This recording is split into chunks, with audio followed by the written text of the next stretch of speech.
Members, the Assembly is back in session. Members, please take your seats.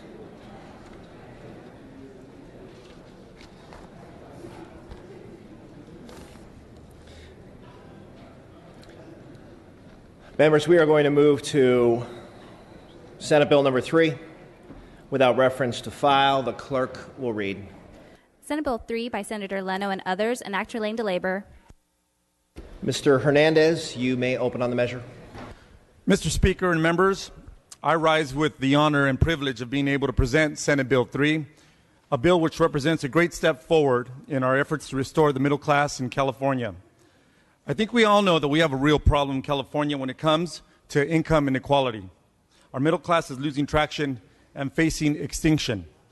Every day, I talk to constituents in my district who are struggling to make ends meet, and that's no different to everyday Californians who I meet throughout the state. They are working 2 and 3 jobs and still can't pay for housing, childcare, food, transportation, and other necessities of life. While we have made great strides in recovering from the economic recession, we know that the bulk of that growth has been to the benefit of the top 1 or 2%. Too many workers are working full-time for poverty wages. Enough is enough. This bill will have tremendous opportunity to will give us a tremendous opportunity to right the ship. To briefly summarize what this bill does, it increases the minimum wage in steps ultimately to $15 per hour in 2022. Small businesses with 25 or fewer employees would lag 1 year behind this schedule and would reach $15 in 2023. These scheduled increases would be subject to 2 potential pauses. First, the economic test. If there had been negative job growth in the prior 3 or 6 months and decreased sales tax receipts in the last 12 months. The second test, the budget test. If the next increase will result in the budget being out of balance in any of the following 2 years, the governor may only pause on this test twice. After we reach the $15 minimum wage, the minimum wage will be adjusted on the Federal Consumer Price Index. The indexing can never be more than 3.5%. Beginning in 2018-19 fiscal year, sick days will be phased in for in-home support service workers over a 6-year period. This is an issue that has been very important to many of us on this floor. Members, this is a measured approach, certainly in comparison to the 2 ballot measures that are been circulating throughout our state. As I've mentioned, this bill has off-ramps for economic and budget reasons. Indexing is narrow and capped at no more than 3.5%. And the bottom line is that we, as a legislature, will retain the power. We, as a legislature, will retain the power to make future adjustments if needed. We lose that control if it is done through the ballot. So who will benefit from this proposal? Nearly 6 million California workers will receive a raise over which is over 1/3 of our workforce. 96% of these workers receiving this raise are 20 years of age or older. 36% have children. 74% are people of color. 55% Latino, 44% immigrant. And members, 67% are full-time workers. Full-time workers today working in poverty. Members, we cannot compromise on taking this first step.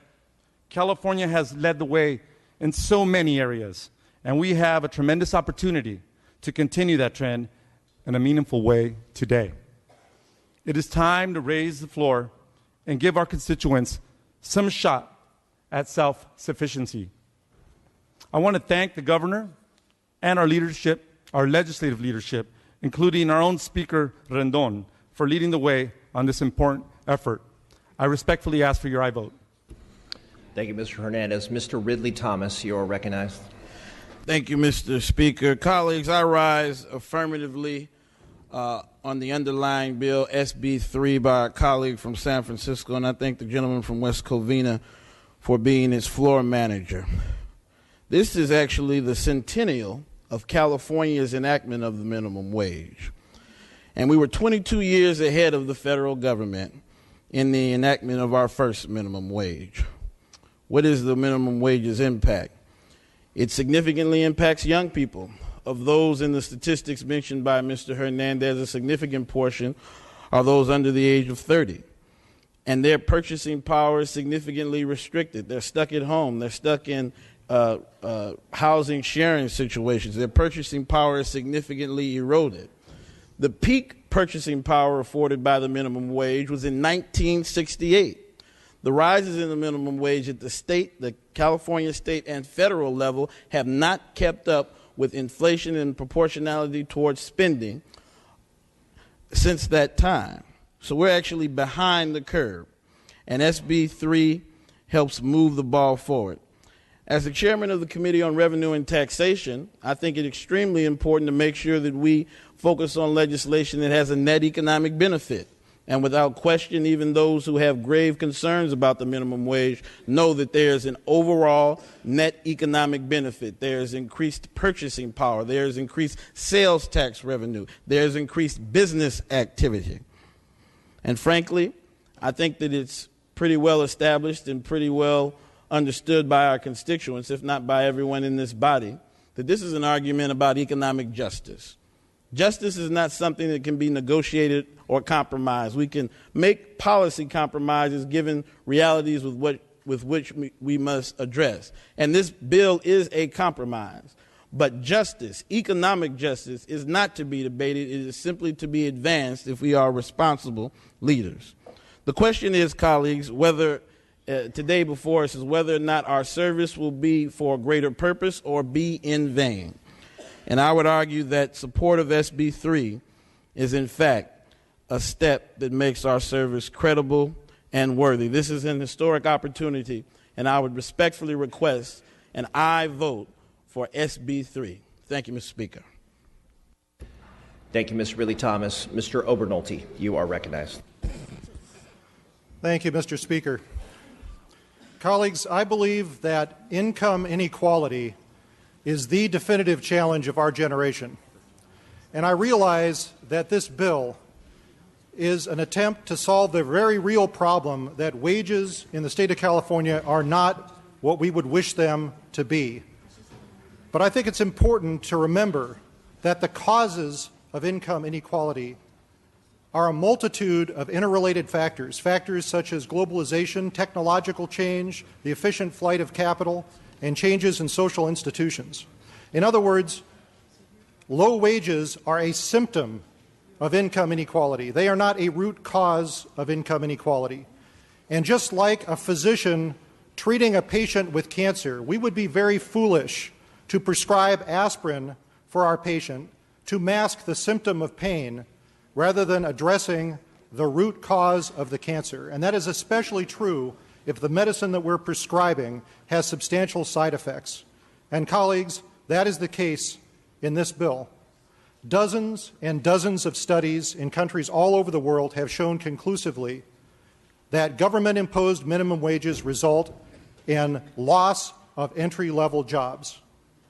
In fact, the Congressional Budget Office recently released a report in which they concluded that if the federal government raised the minimum wage at the federal level to just $10.10 an hour, it would result in the loss of 500,000 jobs in the United States. And colleagues, we are contemplating today raising the California minimum wage much higher than that. That has a disproportionate impact on the very people that we are trying to help. Colleagues, yesterday in the Committee on Appropriations, we had a long line of people waiting to testify in support of this bill. Those people were here in Sacramento because they believe that passage of this bill would result in them making more money in the jobs that they have. But unfortunately, statistics show that many of those people will no longer have jobs if we take the action that we're contemplating today. That's because we in the legislature don't control the real minimum wage in California. The real minimum wage is always zero. because that's the amount that you make if your job no longer exists. And colleagues, when we take away an entry-level job, we deprive that worker of not only the lower wage that they would have made in that job, but also the higher wage they would have made in the next job that they secure with the skills that they learned in that entry-level job. Colleagues, we need to together fight against the cancer of income inequality. Let's not mask the symptom by passing this bill, which would unintentionally make the problem much, much worse.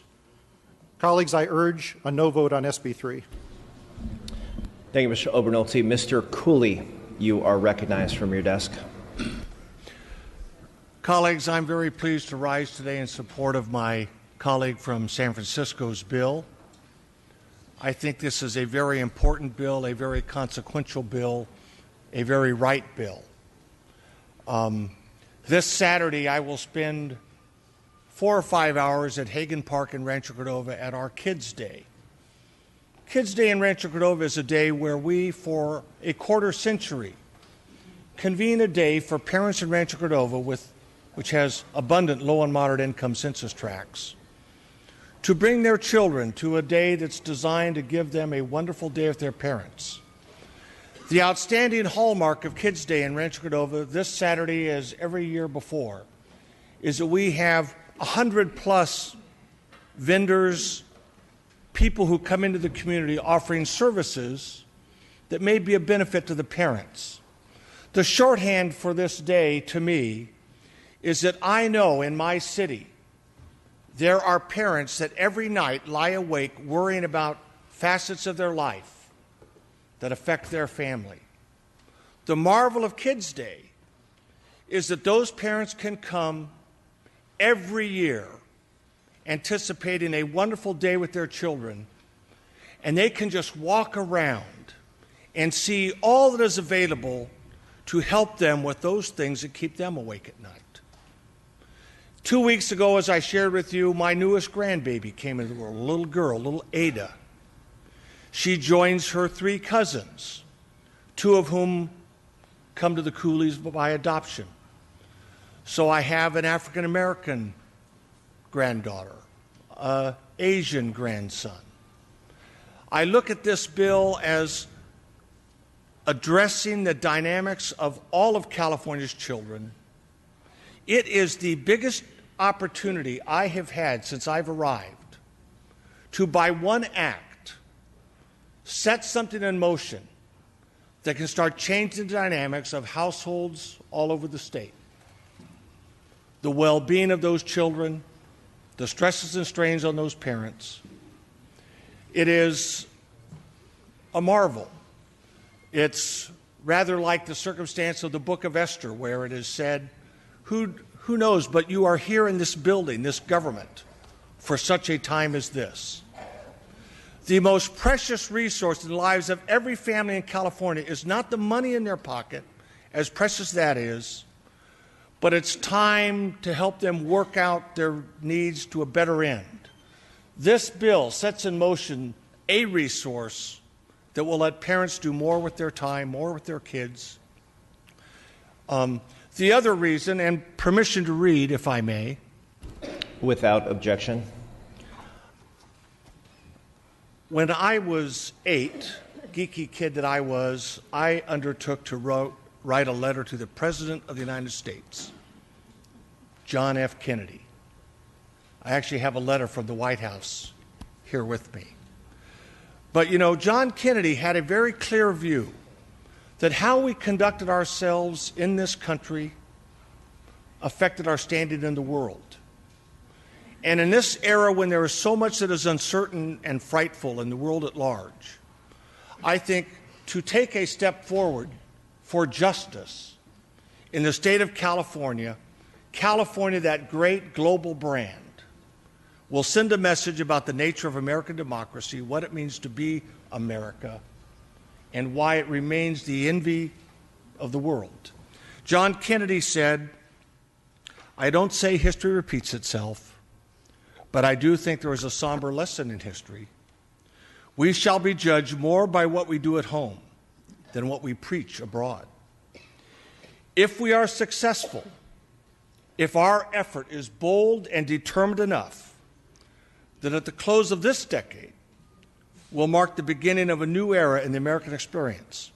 And I feel this bill will usher in a different next decade for California. 30 seconds, Mr. Cooley. Others may confine themselves to debate, discussion, and an ultimate luxury-free advice. Our responsibility is one of decision, for to govern is to choose. I choose to be with my colleague from San Francisco in support of this bill.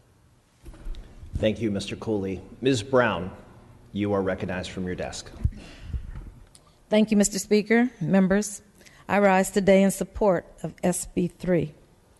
Stagnant wages have hindered economic growth and relegated too many Californians to a life of poverty, especially in the Inland Empire. However, as chair of Aging and Long-Term Care, I must address the effect this bill will have on our state's senior community. California's seniors live on a fixed income, and they're not subject to provisions of this bill. As businesses raise costs of their goods and services, we risk permanently relegating seniors and disabled Californians to a life of poverty if we do not increase the SSI and SSP benefits. SSI and SSP is the main financial support program for seniors and disabled Californians. It was gutted during the recession, and the state has yet to restore just those costs. It's counterintuitive to pass this measure that lifts millions out of poverty while placing over 1 million more in it. I urge this body to support increasing the minimum wage and also increase the SSI and SSP so that we can lift all Californians out of poverty. Thank you. Thank you, Ms. Brown. Mr. Gomez, you are recognized. Mr. Speaker and members, I rise in support of SB 3, this historic legislation here in California. Anytime I kind of look at legislation that deals with wages or workers, I kind of try to reflect from my own time. There's a little quiz online right now going around about how far are you removed from the average working American. And I'm glad that, and I was trying to put myself back to a place where I was very much like everybody else in this state, where I worked at 2 jobs, at a Subway and a Target, and I worked from 5 in the afternoon to 9 the next day, and tried to struggle to make ends meet and save. And I tried to remember that my mother and father will work 5 to 6 jobs a week to make ends meet, to put a roof over our heads and food on our table, but never made more than $38,000 combined. So I always try to remember those experiences to see how people are truly feeling on the streets. That the average Californian from Riverside, where I grew up, to Los Angeles, to Bakersfield, through every region of the state. Because that's what we're facing, is Californians working multiple jobs to really just make a living that they should only have to work 1 job for. So I'm in support of raising the minimum wage in order to not only to help these individuals, but to get to a place in our political dialogue, kind of a post-political debate about the appropriateness of the minimum wage. What is that level? A debate that's no longer couched between a fight between labor and business, between Republican and Democrat versus progressive versus moderate, but a debate of what is an appropriate wage for every Californian to lift them out of poverty, what's an appropriate wage for our economy, and what is an appropriate wage for our budget. So although this is a historic step, the debate over income inequality will not end. The debate over workers' rights will not end. The debate over our housing crisis will not end. And the debate that some members of our society make less than somebody else doing the same job will not end. But this is a big step forward, and I ask for your aye vote. Thank you, Mr. Gomez. We're going to ask members of our audience in the gallery to refrain from any applause or outbursts during discussion and debate on this item. We're maintaining decorum in the chamber during this debate. Mr. Lowe, you have the floor. Thank you very much, Mr. Speaker and members. I think when we when we talk about this issue, we have our own experiences as we focus on this issue at hand. And I can't but help reflect on the issue personally about my family background as a fourth-generation Californian, and thinking about my grandfather who worked here in Sacramento, 2 jobs at a place called Continental Can, and then part-time at a place called Frank Fats. And that at that time was enough to save enough to put 4 children through school, to buy a home, and to obtain the American dream. Fast forward to where we are today. As you all know, I represent Silicon Valley. And when we think about an economy that works for everyone, Silicon Valley has already recognized this. In fact, a number of companies have already required $15 minimum wage for its contracted employees. And when I think about the region and the place of California, I cannot even afford a single-family home in the community that I live in. One needs to earn over $170,000 to afford a single-family home in the community that I live in. And yet, I represent a region, and I help govern for a region. I cannot even afford a single-family home in the community that I govern. But don't feel sorry for the politician. Think about those that are trying to earn a wage enough to put food on the table. And when I think about the millennial generation, I am 32 years old. What kind of future, what kind of California do we want to have when someone making 6 figures can't even put a roof over their heads? So I ask my fellow colleagues to join in support of this bill because it's important for not only the future, but for the present. Thank you very much. Thank you, Mr. Lowe. Mr. Dowley, you are recognized. Thank you, Mr. Speaker. I like to talk as an employer, somebody who actually tries to help students and high school kids get that entry-level job. Megan and I have, over the years, worked with felons, and we've tried to break the cycle and actually bring people up into a higher wage scale.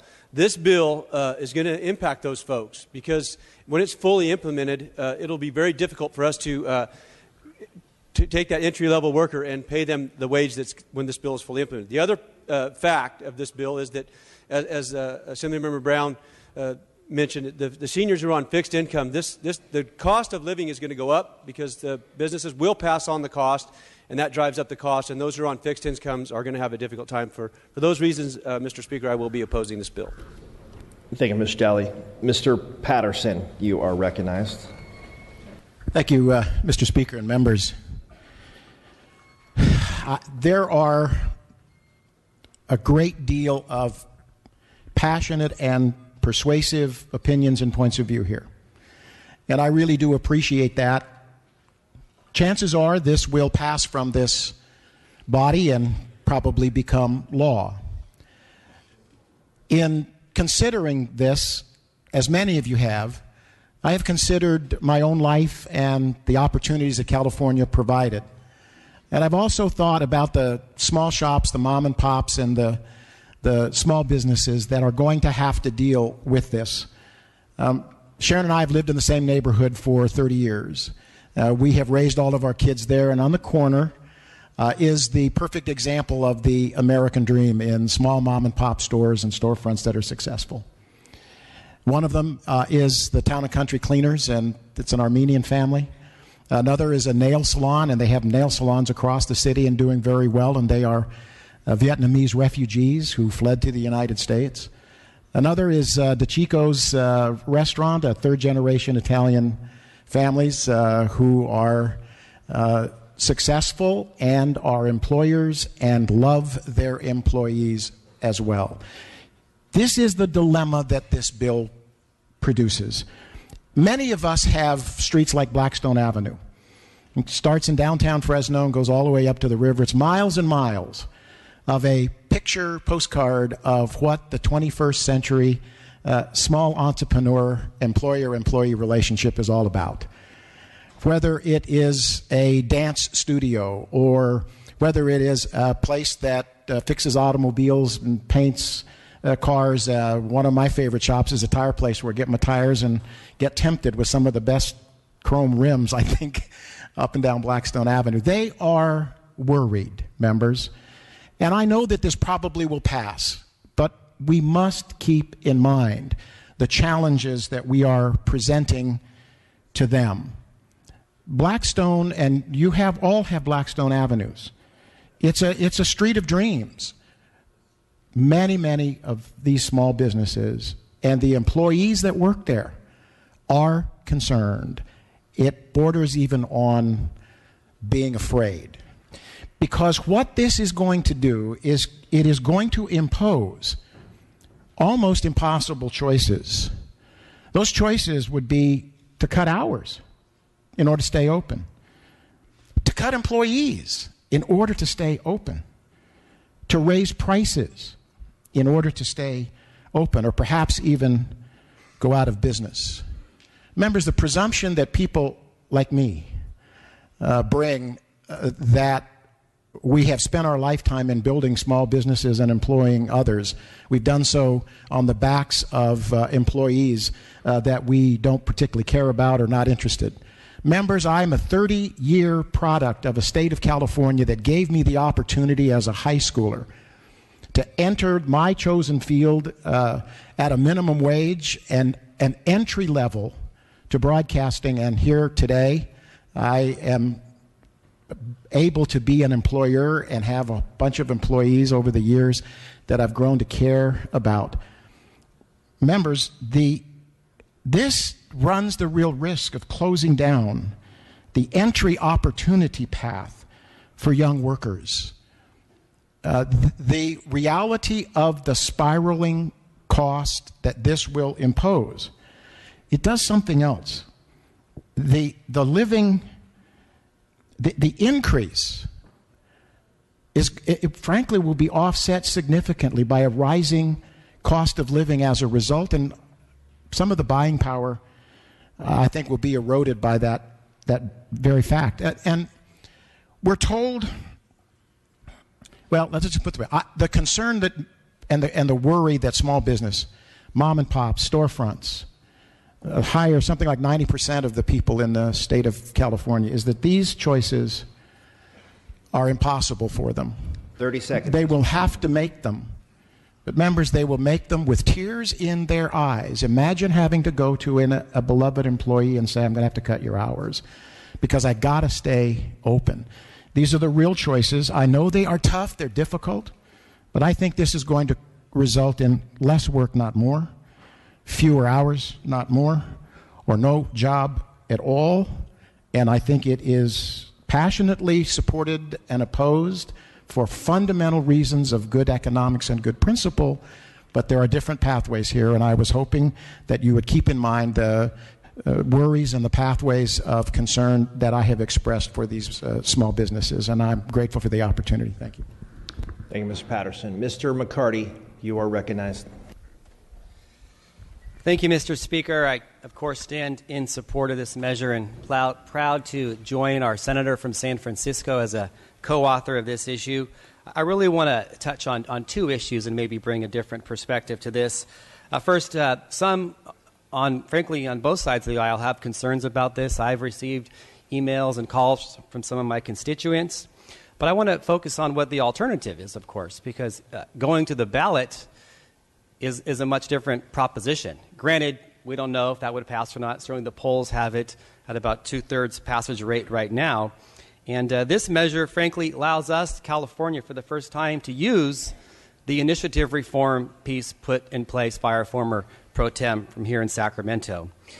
This measure allows us to have more flexibility, have a smarter approach to this issue. We have certainly tests in this to look at how this impacts the state of California, but also how it impacts the economy of our state as well. I also wanted to secondly touch on the issue of regional differences, because last year I actually had a bill on this issue, the other minimum wage bill in the Assembly. It's, of course, paused. And I looked at two things. One, I'm from Sacramento. I know that our economy is not what it is in San Jose or in San Francisco or in Los Angeles. And so I took a look at the regional approach, but also took a look at not only the regional approach, but not just poverty, but the real test of poverty, and that's the Supplemental Poverty Index, which shows that in California today, the minimum wage only allows 32% of the people in California to be at the level to have a sustainable life with a supplemental poverty index. And with this measure, it would get us up to 83%. So we're not even all the way there yet. So for those who say that this really should be a regional approach, it will be, because this is the floor, and other regions like San Francisco and San Jose, maybe one day Sacramento, could have a wage that goes above this. So I think that this makes sense on this course and puts us in the right direction to make a difference for families. Like many of you, I come from a family who had minimum wage jobs. My mom here, I don't talk about her a lot, right here in Sacramento. Very little education, single mom of 4, had nothing. She had a minimum wage job, low wage job, went to college, took care of herself, and I'm here today because of that. So I know the impacts that this measure will help millions of Californians across California, and I'm proud to support it. Thank you. Thank you, Mr. McCarty. Mr. Hadley, you are recognized from your desk.